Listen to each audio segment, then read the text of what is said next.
우리 육신은 음식을 먹어야 생명을 유지할 수 있습니다.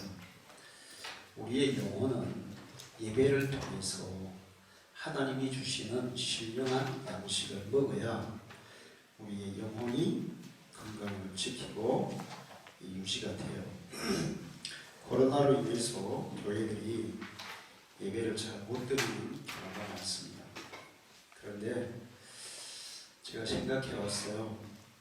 차라리 코로나 때문에 14일 격리를 하는데 14일간 밥을 먹지 말라 하면 그것은 할 수 있을 것 같아요. 그러나 예배를 드리지 말라 하면 그것은 할 수 없을 것 같아요. 우리는 우리의 예배가 우리의 영혼의 건강과 우리의 영혼을 또 유지하는 그런 아주 중요한 양식이라는 사실. 그런데 우리의 영혼만 지키는 게 아니라 그 우리의 영혼이 잘 돼야 우리의 육신도 건강하게 잘 살 수 있다는 사실을 기억해야 됩니다. 그래서 우리는 예배가 생명과 같은 거예요. 안 믿는 사람들은 예배 한번 빠진다고 뭐가 문제가 되냐 이렇게 얘기해요. 예배 한번 빠지는 것은 14일간 밥을 안 먹는 것보다 더 위험한 거예요. 우리는 예배를 생명같이 여기고 잘 드려야 될 줄로 믿습니다. 오늘 말씀의 제목은 잘 사는 인생이에요. 어떻게 사는 것이 잘 사는 인생인가? 사람들은 무엇을 위해 살 것인가? 어떻게 살 것인가? 그런 생각을 합니다. 어떻게 사는 게 인생의 결과를 결정해요. 작은 일에 최선을 다하는 사람, 작은 일을 잘하지 않는 사람은 큰 일도 할 수가 없어요. 성경에도 작은 일에 충성된 자가 큰 일에도 충성되다 그렇게 말씀하셨습니다. 작은 일에 소홀히 하는 자는 결국에는 인생을 잘 살 수가 없다는 얘기입니다. 뿐만 아니고 자신의 곁에 있는 사람들을 소중히 여기고 아끼고 사랑하는 것이 인생을 잘 살아가는 비결이에요. 자신의 목적을 위해 달리는 사람은 작은 일을 소홀히 할 수 있습니다. 그리고 곁에 있는 소중한 사람들에게도 소홀히 할 수 있어요. 이런 사람은 자기 인생의 목적은 이룰지 모르지만 인생의 행복은 잃어버릴 수가 있어요. 그리고 정말 더 소중한 것들을 잃어버릴 수가 있습니다. 현재 내가 가지고 있는 것들을 소중히 여기고 거기에 감사하고 다른 사람이 가진 많은 것들을 부러워하지 말고 자기 자신의 소유가 가장 소중한 것임을 알고 거기에 대해서 감사하고 그것을 소중히 여기면서 살아가는 사람이 인생을 잘 살아가게 될 줄 믿습니다. 자기 자신의 소중함도 알아야 돼요. 사람들은 자기가 하찮은 사람이라고 생각하는 사람들이 있어요. 세상에 하찮은 사람은 단 한 명도 없습니다. 모든 사람은 이 천하보다 더 소중한 존재임을 알아야 돼요. 내 가족이 소중함을 알아야 됩니다. 그리고 내가 근무하는 직장도 소중하다는 것을 알아야 돼요. 내가 현재 내가 가지고 있는 것들, 내 주위에 있는 것들이 소중하고 그것에 대해서 감사하고 만족하는 그런 자세로 충실한 삶을 살아갈 때 후회 없는 인생이 펼쳐질 줄 믿습니다. 요즘 사람들은 이혼을 참 쉽게 해요. 이혼을 참 쉽게 해요. 그래서 어떤 젊은이가 65년 동안 해로한 할머니에게 물었어요. 할머니, 어떻게 65년을 해로할 수 그때 할머니가 이렇게 얘기했어요. 그건 우리는 뭔가 망가지면 고쳐 쓰는 시대에 살았어. 조금 망가졌다고 버리지는 않아. 이렇게 얘기했어요. 무슨 말인지 모르시겠어요? 요즘 사람들은 새 거 너무 좋아합니다. 너무 모든 것들이 막 계속 막 순식간에 새로운 게 바뀌고 막 새로운 게 나오고 그래요. 새 거 좋아해요. 그러나 옛날 사람들은 새 것보다 자기의 손때가 묻고 자기가 쓰던 거 이런 거를 소중하게 생각하죠. 그래서 그릇이 조금 이가 깨어져도 잘 버리지 못해요. 남편이 좀 흠이 있다고 해서 그렇게 쉽게 버릴 수 있는 그런 상대가 아니라는 거죠. 그래서 65년 해로할 수 있다는 겁니다. 어느 60대 초반의 부부가 있었어요. 주일날 부인이 아내가 흐름한 옷을 입고 방 청소를 열심히 하고 있다가 남편에게 얘기했습니다. 여보, 오늘 점심 먹고 베란다 청소 좀 같이 합시다. 그랬더니 남편이 아이고 주일날까지 또 뭐 일 시킬라 그래. 그러면서 나 오늘 친구들하고 약속 있어. 친구들 만나야 돼. 올 시간 안 돼. 그리고는 옷을 챙겨 입고 밖으로 나가는 거예요. 부인이 시큰둥해가지고 여보 언제 올 거야? 그랬습니다. 그랬더니 남편이 그거에 나가봐야 알지. 그리고는 나갔어요. 그리고는 친구들 불러서 밤에 술 파티를 했습니다. 술을 먹다 보니까 아내가 계속 전화를 하는 거예요. 이 마누라가 친구들하고 있는데 뭘 또 전화를 하고 그래? 안 받았어요. 계속 오니까 배터리를 빼버렸어요. 그리고 새벽 1시가 넘어서 집으로 돌아왔습니다. 부인한테 들킬까봐 살금살금 들어와서 화장실로 딱 들어가려고 하는 순간에 아내가 어디 갔다 이제 와? 이러는 거예요. 거실에 불 켜고 앉아가지고 그냥 앉아 있는 거예요. 어디 갔다 이제 와? 그랬더니 친구들과 한잔 했어. 그러니까 아내가 낮에 내가 비빔밥 먹은 게 어쳤는지 너무 배가 아파서 당신한테 약 좀 사오라고 전화를 했는데 왜 그렇게 전화를 안 받아? 그러는 거예요. 전화 배터리가 꺼져서 그랬어. 이렇게 풀러져 있습니다. 그리고는 배 아파? 내가 따줄게. 그러면서 이제 바늘을 가져와서 손을 따려고 보니까 손가락 온 데다 막 바늘을 찔러가지고 전부 다 막 바늘 자국이 막 있는 거예요. 아니 이렇게 심하게 아프면 병원을 가지. 사람이 왜 이렇게 미련해? 그리고는 아내를 업고 병원 응급실로 갔어요. 응급실 앞에 도착했더니 아내가 여보 나 이제 괜찮아. 응급실 들어가면 병원비 비싸니까 이제 집에 가도 돼. 그래서 그만 집으로 돌아갔습니다. 그리고 추석 때가 됐어요. 아내가 남편에게 얘기했습니다. 여보 이번 추석은 우리 친정집에 먼저 가도록 해. 그랬더니 남편이 아니 그랬다가 우리 부모님한테 엄청나게 혼날 텐데 무슨 소리야?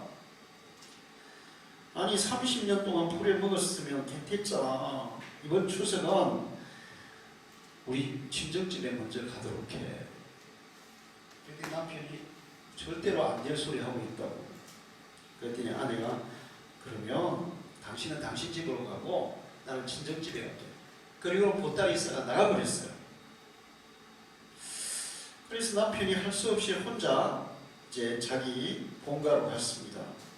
그랬더니 어머니가 며느리가 도대체 이런 법이 어디 있느냐 그러면서 노발대발 난리를 쳤어요.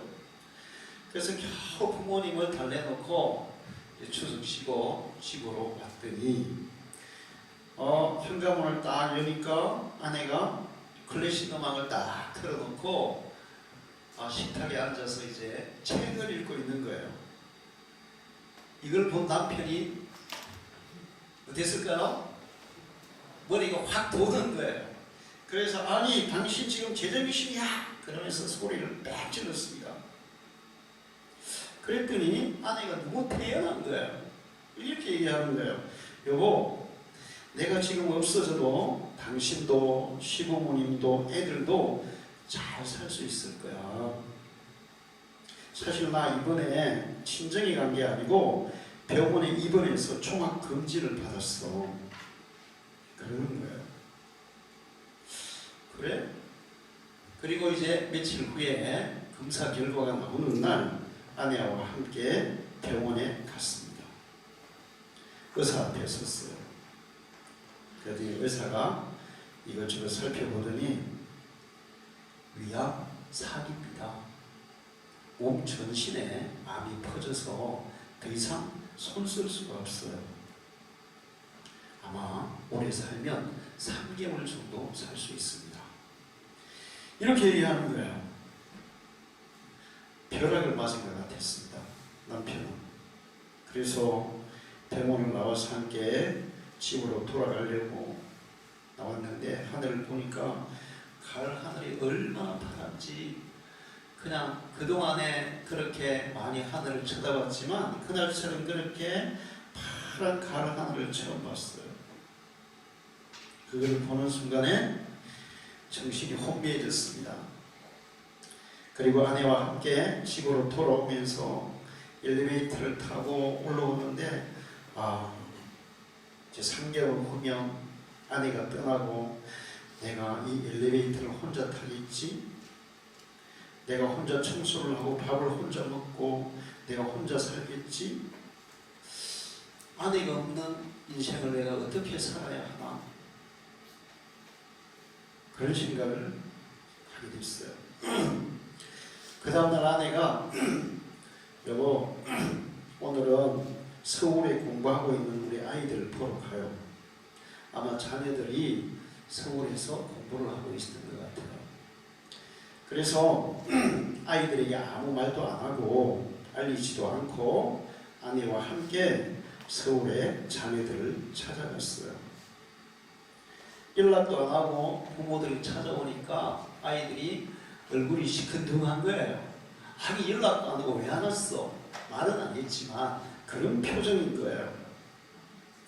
그때 그 아내가 자녀들의 손을 잡고 열심히 공부해라, 건강 조심해라, 사이좋게 지내라 맨날 하던 잔소리를 계속 했습니다. 그랬더니 아이들은 계속해서 기분 나쁜 표정으로 엄마를 쳐다봤어요. 근데 그 아내는 사랑스러운 표정으로 지금까지 한 번도 볼 수 없었던 정말 아이들을 극진히 사랑하는 표정으로 아이들을 바라보면서 계속 앞으로 건강하게 밥도 잘 챙겨 먹고 공부도 열심히 해라 이런 얘기를 하는 거예요. 남편이 더 이상 들을 수가 없어서 밖으로 나가버렸습니다. 그리고 이제 집으로 돌아가게 됐어요. 차를 타고 집으로 가려고 하는데 아내가 여보 돌아가기 전에 어디 코스모스 많이 핀 데 가서 좀 걷고 갔으면 좋겠어 이렇게 얘기하는 거예요. 그래서 그래 그렇게 하자고. 그리고는 코스모스 핀 길을 가서 아내와 함께 손을 잡고 걸었습니다. 나 그냥 코스모스 핀 이 길을 당신과 함께 걷고 싶었어. 그러면서 손을 잡고 걸었어요. 남편이 생각했습니다. 이제 3개월도 안 남았는데 그동안에 맛있는 거 먹어보고 비싼 옷을 입어보고 이런 거 해보고 싶다고 하지 않고 코스모스 핀길 남편하고 손잡고 걸어보고 싶다고 그 얘기를 들었을 때 남편은 그만 한없이 막 눈물이 났어요. 그래서 땅바닥에 주저앉아서 펑펑 울었습니다. 한참 울고 있는데 아내가 손을 잡고 가자 했어요. 그러면서 남편에게 얘기했습니다. 내가 당신한테 할 말이 있어요. 사실 우리가 올해 말에 적금을 하나 타는데 당신 모르게 내가 또 다른 적금을 하나 부어놓은 게 있어요. 지금 3년을 넣었는데 그 통장이 싱크대 3번째 서랍에 들어있어요. 그리고 내가 또 생명보험도 들었는데 참 잘한 것 같아요. 그리고 마지막으로 부탁할 게 있는데 적금 타면 우리 친정엄마한테 한 200만 원만 보내주세요. 엄마 이가 안 좋아서 털일을 해야 되는데 우리 오빠가 능력이 안 되니까 적금 타면 200만 원만 보내달라 그랬어요. 그 얘기를 들으니까 남편은 또 막 눈물이 났습니다. 그래서 어린아이처럼 큰 소리로 펑펑 울었어요. 그리고 집에 돌아갔습니다. 그날 밤에 아내가 남편의 손을 잡고 얘기했어요. 암 진단을 받고 난 후에 계속 아내는 남편의 손을 잡았습니다. 여보, 30년 전에 당신이 나한테 프로포즈 하면서 했던 말이 생각나요? 내가 뭐 했는데? 사랑한다 어쩐다 그런 말 닭살 맞아서 질색이라고 했잖아. 그 후로 지금까지 한 번도 그 말을 못 들었는데 나는 어떤 때 그런 말을 참 듣고 싶었어요. 그러는 거예요. 그러면서 아내가 금방 잠이 들어버렸어요. 창문으로 아침 햇살이 환하게 이렇게 비춰와서 깼습니다. 그리고 아내를 흔들어 깨워서 여보 오늘 우리 장모님 뵈러 가자. 연말까지 기다릴 필요 없이 당장에 틀리 해드리자. 빨리 일어나. 흔들었어요. 안 일어나면 나 안 간다. 딱 흔들었어요. 근데 아내가 꿈쩍도 안 했습니다. 남편이 아내 위에 무너졌어요. 그리고 아내의 귀에다 얘기했어요. 사랑한다고 왜 어제 밤에 그 얘기를 못했을까? 왜 그 쉬운 말을 하지 못했을까? 그리고 눈물을 흘렸어요. 이 얘기가 사실 얘기입니다. 내가 이 얘기를 읽으면서 저 자신을 많이 생각해 봤어요. 내가 과연 정말 소중한 것들을 소중하게 여기면서 살았나? 내 곁에 있는 소중한 사람들에게 그 소중함을 표현하면서 살았나? 굉장히 후회스러웠어요. 이 남편의 얘기가 남의 얘기가 같지 않고 꼭 내 얘기 같은 그런 느낌이 들더라고요. 여러분은 어떠세요? 여러분의 아내에게, 남편에게, 부모님에게, 자녀들에게 정말 사랑한다는 표현을 하면서 살고 계시죠? 정말 그들을 소중하게 여기면서 그들이 내 인생의 최우선에 있다는 사실을 알고 그것을 먼저 고려하면서 배려하면서 살았는지 우리가 생각해 볼 필요가 있습니다.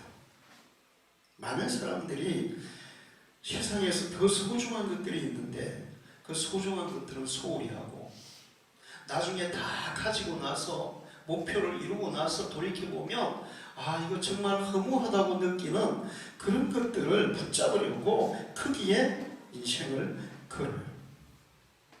근데 나중에 후회해도 기회가 오지 않습니다. 세상에서 가장 소중한 사람은 부부예요. 요즘 들은 얘기예요. 아들을 키워서 장가를 보내면 그때부터는 아들이라 하지 않고 며느리의 남편이라고. 아들이 아니라 며느리의 남편이 된다는 거예요. 딸은 사이에 아내가 되겠죠. 그러니까 사실은 자녀보다 더 소중하고 가까운 사람은 부부고 그 다음에 자녀고 부모고 가족이고 그리고 주위에 있는 여러분 주위에 가까이 있는 그 이웃이 가장 소중한 사람들이에요. 그리고 교회에서 함께 신앙생활을 하는 성도들은 주님의 몸을 이루고 있는 각 지체로서 서로가 서로에게 연결되어 있는 그런 중요한 지체로서 가장 소중한 사람들입니다. 우리는 이런 내 곁에 있는 소중한 사람들을 정말 소중하게 여기고 또 그들에게 정성을 기울이는 그런 삶을 살아야 나중에 후회 없는 인생을 살게 될 줄 믿습니다. 오늘 지혜로운 솔로몬이 우리에게 인생을 잘 사는 법을 가르치고 있어요. 솔로몬은 사람들이 이 땅에서 누리고 싶어 했던 모든 것들을 다 누린 사람이에요. 다 누리고 나서 전도서 1장 2절에 전도서를 시작하면서 그렇게 얘기합니다. 전도자가 이르되 헛되니 모든 것이 헛되도다. 자기가 세상에서 누려온 모든 것들, 자기가 누렸던 모든 것들은 돌이켜보니까 다 허무하고 헛된 것이었다. 왕으로서의 부귀영화, 그 엄청난 이 인류 역사상 최고 부자였던 사람 솔로몬, 그 재물과 보물과 부가 다 헛된 것이었다. 최고의 왕으로서 명예를 누렸던 그 모든 것들도 다 헛된 것이었다. 다른 사람보다 더 지혜로워서 아는 것도 너무너무 많았는데 그 지식과 지혜도 지나고 보니까 그런 게 다 별거 아니었다. 다 헛된 것이었다. 그렇게 얘기해요. 그러면서 마지막 결론, 내가 살아보니까 사람들이 그것을 통해서 행복을 추구했던 그런 것들이 다 이제 보니까 다 헛된 것이었는데, 그래서 내가 결론적으로 여러분에게 얘기하는데 전도서 12장 13절에 말의 결국을 다 들었으니, 내가 지금까지 여러분에게 여러 가지 인생의 교훈들을 얘기해 주는데 그걸 들었습니다. 이제 하나님을 괴니하고 그의 명령들을 지키십시오. 이것이 모든 사람의 본분입니다. 그렇게 우리에게 가르쳐주고 있어요. 현대 우리나라 사람들이 행복에 필요한 조건들을 다음과 같이 얘기하는데요.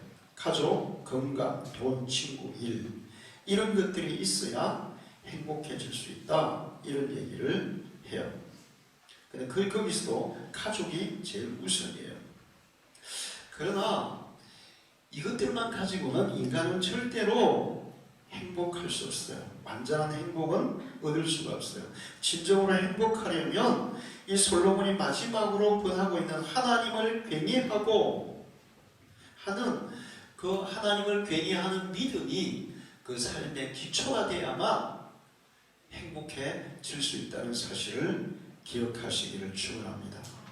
다 있어도 하나님에 대한 믿음이 없으면 인생은 불안하고 두렵고 허무하게 느껴져요.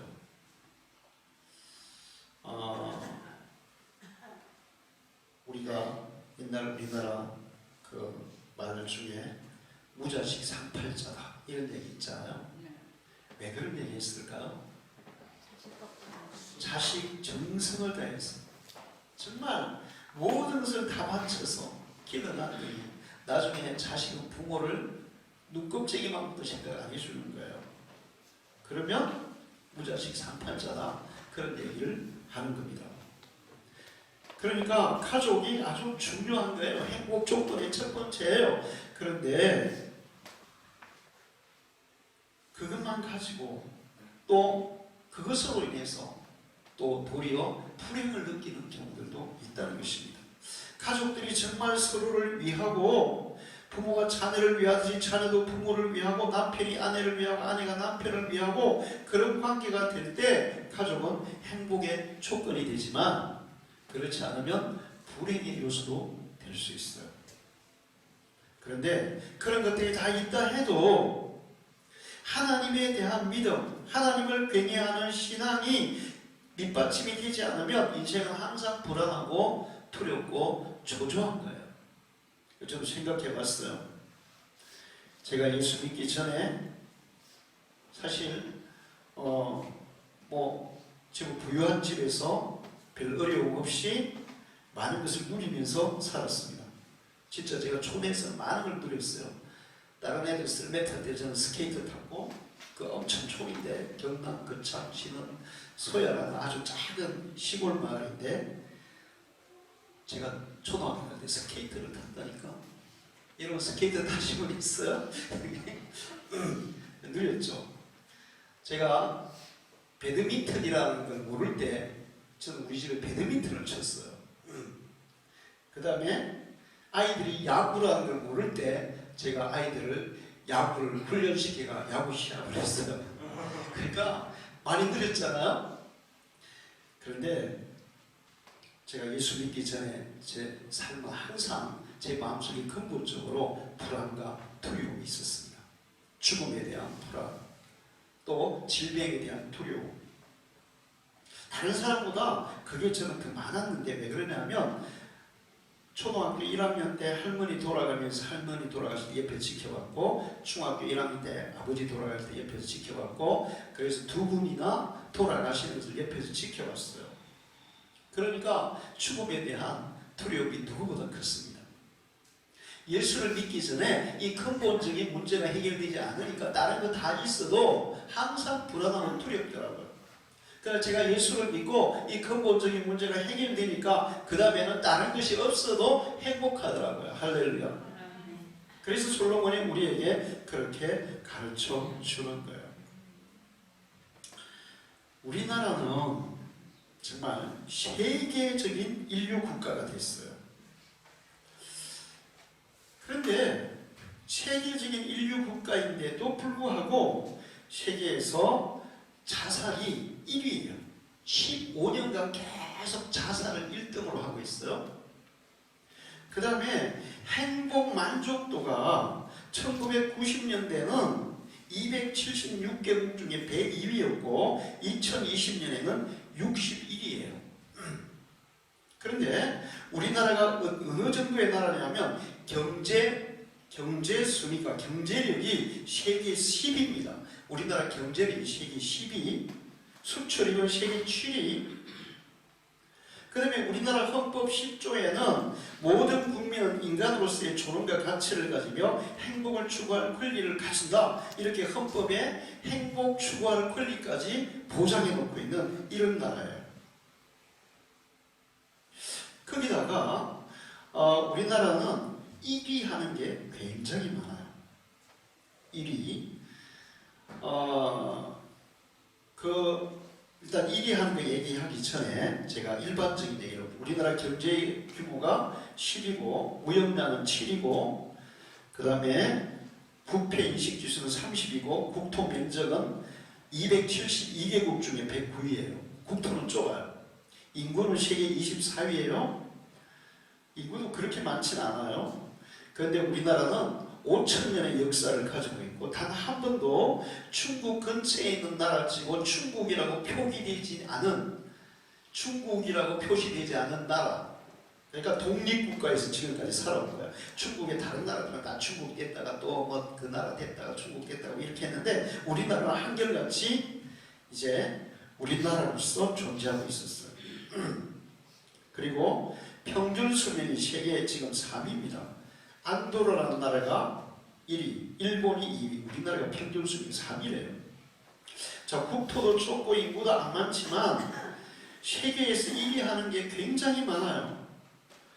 대표적인 1위가 뭐냐면 지능지수예요.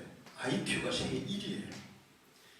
한국이 106, 1위, 일본이 105, 2위, 대만이 104, 3위, 싱가포르 103, 4위, 독일이 105, 102, 5위. 일씩 차이가 나는 거야. 근데 세계에서 지능지수가 1위예요. 반도체 1위, 조선 1위, 철강 1위, 컴퓨터 1위, 정보화 시설 1위, LCD 생산 1위, 휴대폰 산업 1위, 문맹률 1위, 금세공 기술 1위, 또 세계 제1의 인천국제공항을 가지고 있어요. 그리고 세계에서 제일 유명한 대학에서 수석은 다 어느 나라 애들이 할까요? 우리나라 애들이 하는 거예요. 거기다 유럽에서 세계에서 제일 여자들 중에 세계에서 제일 미인인 나라를 뽑았더니 어느 나라가 1등 했을까요? 우리나라가 1등이에요. 보세요 이제. 이렇게 1등 하는 거 많아요. 외모도 1등이야. 머리도 1등이야. 다 1등이야. 거기다 세계 2위 하는 것도 많아요. 시장, 온라인 시장 점유율 2위, 화폐 조제기술 2위, 범죄 근거율 2위, 10위 안에 들어가는 것도 많아요. 건설산업 3위, 자동차 제조율 3위, 외환 보유 4위. 대단하지 않습니까? 외환 보유는 우리가 그렇게 많이 하고 있어요. 인공위성 6위, 저촉률 8위, 고속천철 5위. 우리가 이렇게 뛰어난 민족이고 잘 살고 자랑스러운 대한민국에서 사는데도 불구하고 이상하게 우리 국민들이 행복하다고 느끼지 않고 불행하다고 느끼면서 산다는 것입니다. 그리고 자살률이 세계 1위라는 거예요. 근데 의학적으로 왜 자살을 할까? 규명을 의학적으로 하면 이 자살의 원인은 우울증이다. 이렇게 얘기하는 거예요. 사람들의 마음이 우울할 때 자살을 하게 된다는 거예요. 의학적으로. 그렇다면 자살률이 그리 많다는 것은 대한민국 국민들은 마음속에 근본적으로 어떻다는 거예요? 우울하다는 거예요. 도대체 외부적인 조건은 세계 1위 하는 게 이렇게 많고 우리나라 국민 소득이 1인당 GNP가 3만 불이잖아요. 3만 불이면 한국 돈으로 환산하면 3천만 원이고 4인 가족이면 얼마예요? 1억 2천만 원 1년 수입이. 평균 수입이. 물론 좀 뭐 가난한 분들도 있지만 그렇게 헌법에 행복을 추구할 권리까지 보장해 놓은 나라. 그리고 모든 것들이 정말 행복할 수 있는 조건을 다 가진 나라인데도 불구하고 왜 국민들이 우울하고 행복을 느끼지 못하고 살고 있을까 하는 것입니다. 그래서 제가 생각해봐서 왜 그럴까? 그거는 우리 국민들의 인생에 대한 가치관, 인생에 대한 근본적인 의식에 문제가 있다. 머리도 좋고 공부도 많이 해요. 아마 대학 졸업률도 세계 1위가 될 수 있을 거야. 머리도 좋고 공부도 많이 하다 보니까 욕구도 많은 거예요. 욕심도 많은 거예요. 그런데 그 욕심이 크다고 해서 욕심이 다 이루어집니까? 안 이루어지는 거예요. 욕심은 큰데 안 이루어지는 거예요. 거기다가 우리 조상들이 자녀들에게 이 성공 위주의 삶을 살도록 가르쳤어요. 성공하지 않으면 인생을 잘못 사는 것이다. 성공하는 인생보다 행복한 인생이 더 인생을 잘 사는 거예요. 할렐루야. 근데 행복하게 살아라 하지 않고 성공하라고만 가르치는 거예요. 학교에서도 성공 위주로 공부를 시키니까 아이들이 그냥 스트레스 받는 거예요. 그래서 청소년 자살률 세계 1위. 요즘 아이들 부족한 거 있나요? 있어요, 없어요? 제가 어릴 때 우리는 학교도 못 가, 초등학교 졸업하면 중학교 못 가는 애가 한 70%였어요. 제가 항상 우리 초등학교 4학년 때 공부 잘하는 여학생이 있었어요. 얘가 너무 공부를 잘해가지고 5학년 뛰고 6학년으로 올라갔어. 공부를 너무 잘해가지고. 근데 중학교를 못 갔어요. 집이 가난했어. 우리는 그렇게 살았거든요. 근데 요즘 애들은 뭐 돈 없어 공부 못하는 애가 있나요? 없어요. 국가에서 다 줘요. 돈 없으면 그냥 차상이나 생활보호 대상자, 돈 없는 집은 국가에 다 공짜로 해줍니다. 학교 밥 먹는 것도 공짜로 다 공짜예요. 그리고 아이들 보면 휴대폰 없는 아이들 없어요. 가난한 집 아이들도 다 가난한 아이들도 다 가지고 있더라고요. 그리고 아이들이 얼마나 풍족한지 뭐 학용품 잃어버려도 안 찾아요. 우산 잃어버려도 안 찾아요. 옷? 우리 교회도 옷 두고 가는 아이들 많아요. 그런데 옷 두고 간지도 몰라. 왜 그럴까요? 그 옷이 한 벌밖에 없으면 찾겠어요? 안 찾겠어요? 옷이 너무 많으니까, 풍족하니까. 요즘 교회에서 간식도 있잖아요. 옛날에는 군대에 쓰고 교회에 쓰고 초코파이 하나 주면 진짜 그거는 최고 간식이었어요. 요즘 초코파이 줘보세요. 빈집은 던집니다. 요즘 우리 이제 눈에 띄이라고 있어요. 전도용품으로 받았는데 아이들이 그것이 안 먹어요. 제가 하나 먹어보니까 진짜 맛있더라고요. 근데 아이들 안 먹어요. 그렇게 풍족하게 살면서도 아이들이 청소년 자살률이 세계 1위라는 거예요. 왜 그렇게 했어요? 이 부모들이 아이들에게 주는 스트레스, 공부 스트레스. 그러니까 성공 위주의 그런 의식을 계속 주입해서 성공하지 않으면 인생은 실패한 것이라고 그렇게 가르치기 때문에 계속 압력을 받고 억압을 받고 스트레스 받는 거예요. 대학을 좋은 데 가야만 우수한 학생이고 대기업에 가야만 성공한 인생이고 높은 자리에 돈을 많이 벌어야만 성공한 인생이다. 이렇게 막 주입시키다 보니까 그게 안 되니까 회의에 빠지고 우울하고 자살하는 거예요. 여러분 간혹 가다가 시험을 잘 못 봐서 자살하는 학생들 있죠. 아파트에서 막 뛰어내리고 그러잖아요. 수능 실패해서 수능이 점수가 잘 못 나왔다고 막 뛰어내리고 그래요. 아니 시험이 인생의 전부입니까? 공부를 제가 보니까 중학교 다닐 때까지 공부를 나보다 훨씬 못한 애들도 나보다 잘 사는 애들 많아요. 잘 사는 애들 많더라고요. 공부가 전부 아니에요. 한번 시험에 실패했다고 인생이 끝나는 게 아니잖아요. 수능 한번 실패 끝나는 게 아니에요. 대학 못 가도 인생이 끝나는 게 아니에요. 대학 못 가도 자기가 얼마든지 잘할 수 있는 길을 찾아서 할 수 있는 길이 수없이 무궁무진 많은데 그게 아니면 안 된다고 얘기했기 때문에 그냥 실패하면 우울해지고 그냥 인생을 끝내는 겁니다. 이것은 인생에 대한 가치와 의미를 잘못 가르쳐줘서 그래요. 세상적인 성공을 추구하고 살다 보니까 행복을 추구하지 않고 성공을 추구하다 보니까 성공을 추구하면 절대로 만족할 수 없어요. 성공해도 만족이 될까요?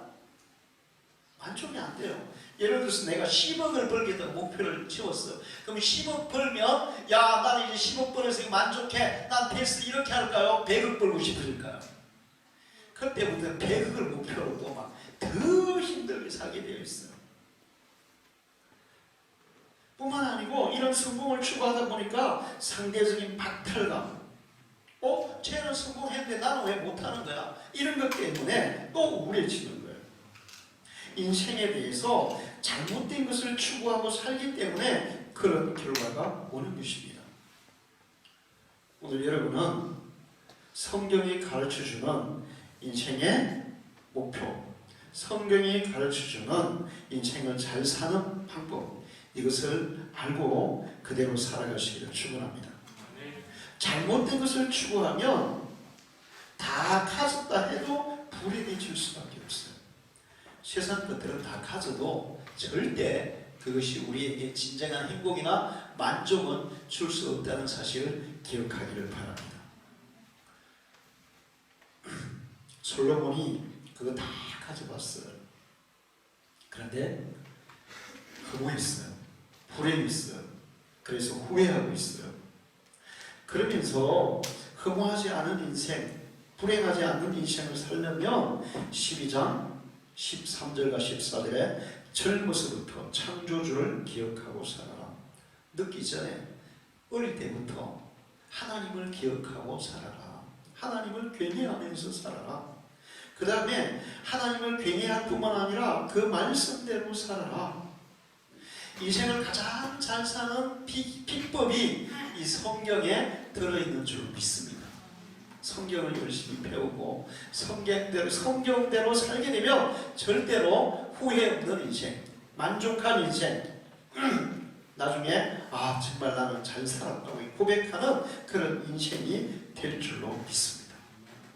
그리고 마지막 14절에 우리가 산 모든 행위에 대해서 그 은밀한 것까지 반드시 하나님이 심판하는 날이 있음을 알고 살아라. 다음에 내가 하나님 앞에 설 때를 기억하고 살아라. 하나님 앞에 설 때에 두려움 없이 부끄러움 없이 당당하게 설 수 있는 그런 삶을 살아라. 그렇다면 그 사람은 인생을 잘 살게 될 것이다. 하나님 앞에서 살아가는 거예요. 할렐루야.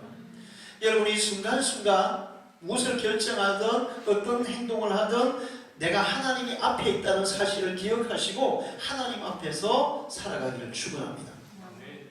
그 사람은 모든 것을 조심하게 되어 있어요. 여러분, 아이들이 나쁜 짓을 하려고 해요. 그런데 선생님이 보고 있어. 그러면 선생님이 보고 있다는 것을 느끼면 나쁜 짓을 하겠어요? 못하겠어요? 못해요. 아이들이 나쁜 짓을 하려고 그래. 부모님이 보고 있어요. 나쁜 짓을 할 수 있어요? 못해요? 못해요. 하나님이 나를 지켜보시고 내가 하나님 앞에서 살아간다는 것을 인정하고 그렇게 믿음으로 산다면 그 사람은 그 삶을 아주 조심스럽게 정말 헛된 것에 자기 인생을 걸지 않고 정말 옳은 것에 가치 있는 것에 유익한 것에 바른 것에 자기 인생을 사용하게 될 줄로 믿습니다. 그래서 그런 사람이 인생을 잘 살아가는 거예요. 여러분이 하나님을 경외하고 하나님의 말씀을 따라서 사시고 하나님 앞에 살아가시고 그리고 여러분이 현재 가지고 있는 것들 여러분 주위에 있는 여러분 가까이 있는 그 사람이 가장 소중하다는 사실을 알고 그것을 소중하게 여기고 소중하게 돌보면서 살아가기를 축원합니다. 기도하겠습니다. 하나님 아버지 오늘도 거룩한 성의를 허락해 주사 예배하게 하시고 귀한 말씀 주셔서 감사합니다. 우리는 내 인생에 가장 소중한 것들을 소홀히 여기고 살아온 순간이 많았습니다. 하나님 아버지 오늘 우리에게 깨워주셨사오니 우리에게 있는 그 모든 것들 내 가까이 있는 그 모든 사람들 이 소중함을 알고 또 우리 교회 성도들이 서로가 소중함을 알고 또 하나님 앞에서 날마다 우리의 삶을 결정하고 살아가는 성도들 되게 해 주옵소서. 정말 인생을 다 살아간 후에 후회 없이 정말 나는 잘 살았노라고 고백할 수 있는 우리 방주의 모든 성도들이 되게 해 주옵소서. 예수님의 이름으로 기도하옵나이다. 아멘.